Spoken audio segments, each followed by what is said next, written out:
সোমবার রাতে টিটাগড়ের বিজয় দাস নামে এক যুবককে নৃশংসভাবে খুন করার ঘটনায় চাঞ্চল্য ছড়া এলাকায়। বৃহস্পতিবার রাতে ব্যারাকপুর পৌরসভার 11 নম্বর ওয়ার্ডের বিলপাড়া এলাকার স্থানীয় বাসিন্দারা রাস্তার ধারে অচৈতন্য অবস্থায় পড়ে থাকতে দেখেন বিজয়কে।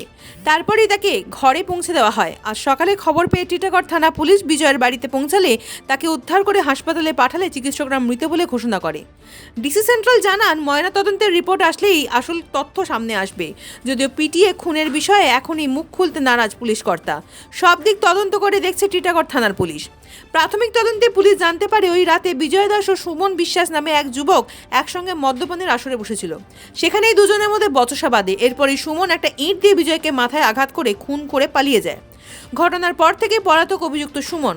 এলাকাবাসীর অভিযোগ, দুজনেই পূর্ব পরিচিত এবং প্রায়শই একসঙ্গে দেখা যেত। বর্তমানে পুলিশ অভিযুক্তদের খোঁজে তল্লাশি চালাচ্ছে। ঘটনার তদন্তে নেমেছে টিটাগড় থানার পুলিশ। 5টা নাগাদ টিটাগড় থানা একটা খবর পায় যে বিলপাড়া এলাকা ওয়ার্ড নম্বর 11 অন্তর্গত ওখানে একটা বাড়িতে একটা সেন্সলেস মোশনলেস বডি রয়েছে। তো থানার সঙ্গে সঙ্গে স্পটে ভিজিট করে স্পটে এসে দেখে কি সত্যি একটা 26 বছরের এক লোক যার নাম বিজয় দাস, ও নিজের বাড়িতে নিজের খাটে ঘুমাচ্ছে, কিন্তু সেন্সলেস আছে আর বডিতে কোনো মুভমেন্ট নেই। প্রায় মনে হচ্ছে কি মারা গেছে। ওনার লোককে বিজয় দাসকে আমরা হসপিটালে পাঠালাম, ওখানে ব্রড ডেড ডিক্লেয়ার করা হলো। তারপরে তদন্তে আমরা জানতে পারলাম কি কালকে এই পাড়ার মধ্যে 2-3 জন যে ছিল ওরা বন্ধুর আছেই, ওরা কিছু মদ ফদ খাচ্ছিল, ওদের মধ্যে কিছু রেষারেষি হয়েছে, এটা নিয়ে কিছু গন্ডগোল হয়তো হয়েছে ওদের মধ্যে। কিন্তু আমরা এখনই জাস্ট প্রাথমিকভাবে আমাদের তদন্ত চলছে, আমরা খতিয়ে বের করছি কি ঘটনা সঠিকভাবে হলো আর কারা করলো, ওদেরকে ধরার চেষ্টা করছি। আশা করি আমি তাড়াতাড়ি করে দিতে পারবো। এটা তো পিএম রিপোর্টের পরে জানা যাবে এক্স্যাক্টলি কি হয়েছে না হয়েছে, দেখা যাক। ওটা হচ্ছে গিয়ে আমি আজকে সকালে যেটা শুনলাম, আমি অ্যাকচুয়ালি আউট অফ স্টেশন ছিলাম, ভোরবেলায় ফিরেছি যে এরকম এখানে একটা মার্ডার হয়ে গেছে।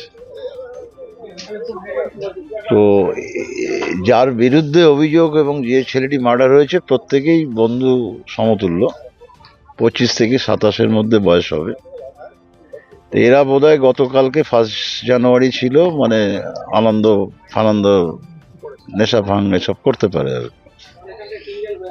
তারপরে রাতের বেলা 11:30 নাগাদ ওই সুমন বলে যে ছেলেটির বিরুদ্ধে অভিযোগ আর কি, ইনভেস্টিগেশনে পরে বেরোবে বা পিএম রিপোর্ট না আসা অব্দি কনফার্মেশন করা যাচ্ছে না, ওর বাড়ির সামনে ওই ছাড়তে গিয়ে দুজনের মধ্যে কোনো কথা কাটাকাটি বচসা হয়। আশেপাশের বাড়ির যা স্টেটমেন্ট, এবং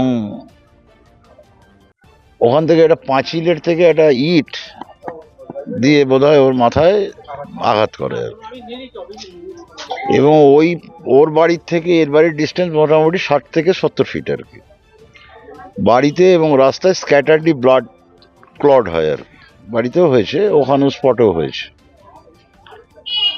এবং যাদের বিরুদ্ধে অভিযোগ যে ছেলেটি ওই সুমন, ও হচ্ছে গিয়ে অ্যাবসকন্ড হয়েছে, পালিয়ে গেছে, বাড়িতে নেই। এবারে বাড়িতে একাই থাকে, মা ছিল না বাড়িতে।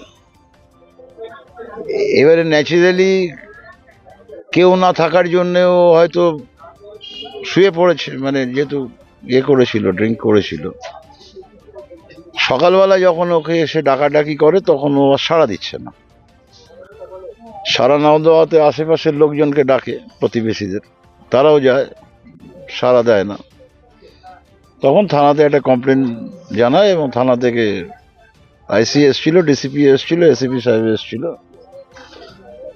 ও ইনভেস্টিগেশন ওরা স্টার্ট করেছে, ছেলেটাকে ধরার চেষ্টা হচ্ছে।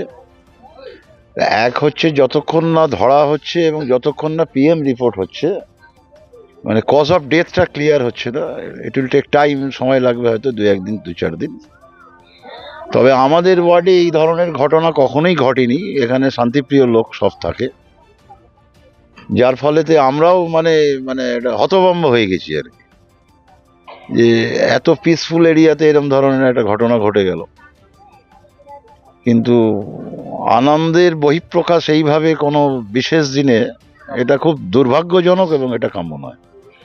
এবং আমি অ্যাজ এ কাউন্সিলর প্রশাসনের কাছে আপনাদের মাধ্যমে অ্যাপিল করছি যে এটা প্রপার ইনভেস্টিগেশন হয়ে যত দ্রুত সম্ভব যে অ্যাকিউজড তাকে ধরা হোক এবং তার কঠিন থেকে কঠোরতর সাজা হোক।